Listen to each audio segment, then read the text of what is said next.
Apple stock is finally coming down. The stock is down 23% year to date, down over 17.5% over the last months. Many of you guys, including myself, have been watching Apple for so many years. We skipped it because it was overvalued, and the stock just kept on going up. It kept on getting more and more overvalued. And now, finally, Apple is coming down. And many of you guys are asking me if I believe Apple right now is presenting some kind of a generational buying opportunity on an amazing high quality company like Apple. If I believe Apple is just overvalued and maybe we should wait for a lower price because of the tariffs and all these kind of things. So I'm going to talk about that today, and I really hope you enjoy it as always. Now for Apple, I mean, it's getting really tough. The tariffs right now is at 145%. I mean, they were like 20% or 22%. Now they're 145%. And many experts on Wall Street believe the iPhones could potentially cost $3,500, and this is absolutely insane. And if that ever happens, although I don't believe it will to this scale, but if it did happen, I mean, I don't believe Apple will be able to pass a lot of the cost to the consumer. Apple will likely have to eat some of the cost, and that's why the stock is going down. Now, the best thing about Apple is the brand loyalty. People love iPhones. It's when you use iPhones, I mean, it's very hard to switch to a Samsung or to switch to some kind of another Android phone. And most people in the United States, I believe, they buy those iPhones through payments. So they pay $20 or $30 a month through a subscription with Verizon or a subscription with AT&T or T-Mobile or whatever. So very few people go and they buy the iPhone for $3,500, let's say outright. They more make kind of payments on it. So will this affect Apple's sales? Of course they will. They're going to affect their margins,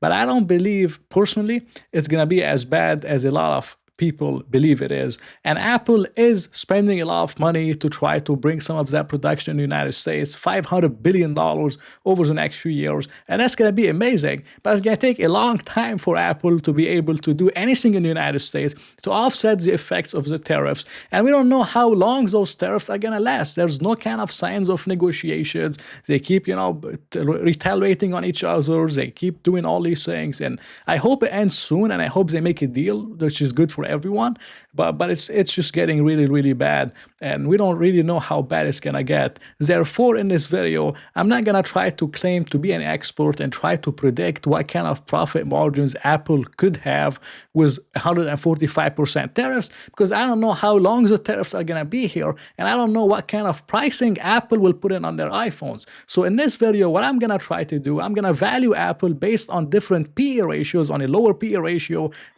good, decent PE ratio, and try to kind of make up the potential effects of the tariff and bake it into the valuation model on a worst case scenario and best case scenario basis. And I believe this is the best way to do it.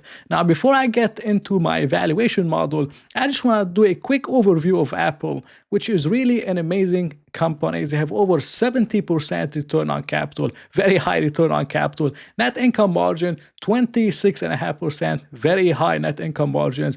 And they've been growing as the services revenue has been growing.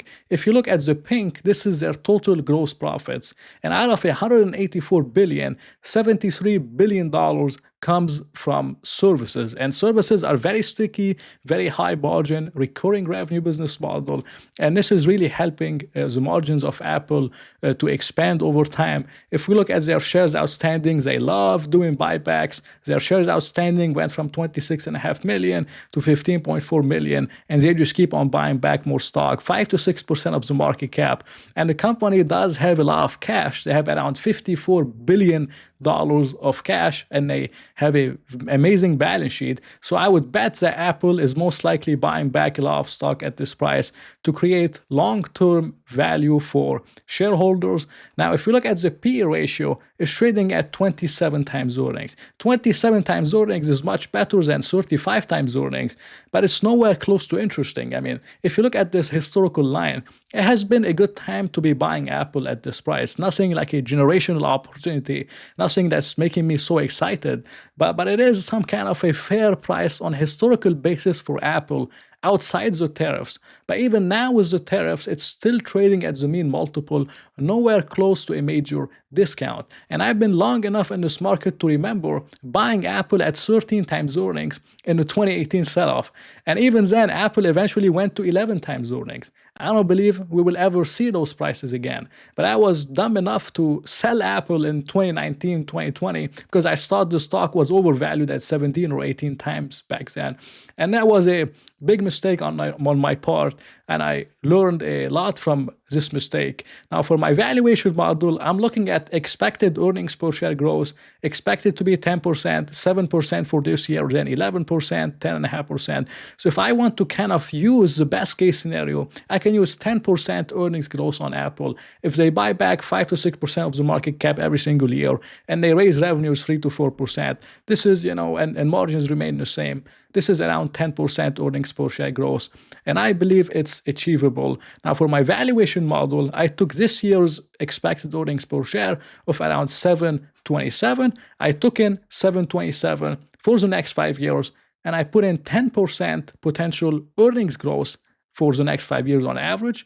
In total, I would get an earnings per share of $11.71 5 years from now. Now, I did show you the PE ratio of Apple. I told you right now it's trading around 27 times, and the mean is 27 times. Now, for this model, I used two case scenarios. I used 27 PE, and I also used 23 PE.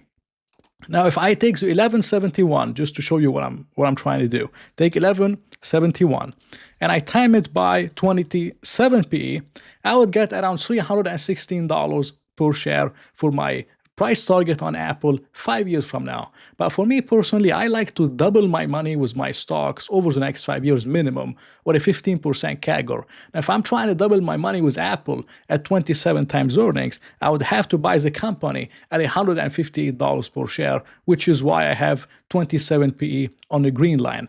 And this is, in my opinion, the best kind of case scenario for me to start buying Apple would be $158. But if I wanted to take a more of a conservative approach, I want to price in some longer term tariffs or some kind of major effects on consumer spending. And let's say, we would take a multiple contraction to 23 times earnings. In this case, I would have to buy Apple at $134 per share for me to even double my money over the next 5 years with the company. So for me personally, the way I would look at it is, if I was dying to buy Apple, I would start buying at 158. But the sweet spot for the company is mainly here in this range between 158 to 134. I believe it would be a great time for you, if you're interested in Apple, to start buying the dip and dollar cost averaging down. But for me personally, I'm not really dying to own Apple. Like, there's so many different opportunities. Google is trading at 16 times, growing much faster than Apple. Amazon is growing much faster and is much better value than Apple. So there's so many different opportunities. You almost can't miss. And why would I pay 27p for Apple? To me, I just don't see the risk reward. I see it with other companies, but I'm not seeing the risk for the reward with Apple at 185. Therefore, my fair value is 158, but below 158 is really the sweet spot to start, buying the dip, dollar cost averaging down, with potential minimal downside between the range of $158 to $134. And this is just my opinion on Apple stock, not financial advice. I hope you enjoyed it. As always, if you did enjoy it, please press the like button and maybe consider subscribing. So I'll talk to you in another video.